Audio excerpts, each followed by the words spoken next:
हाय नमस्कार welcome to my short video. आज बनैबा समस्त प्रिय फ्रेंच फ्राई। तो चलतु स्टार्ट करवा।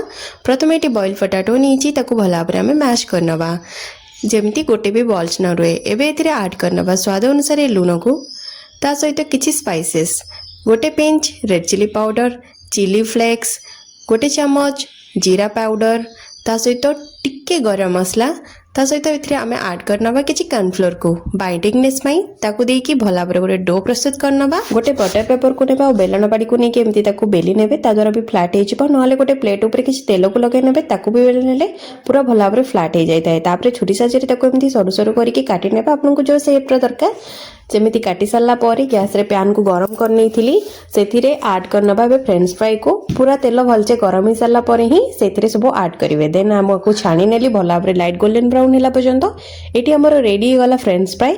आपण सर्व करंतु टोमेटो सॉस सहित।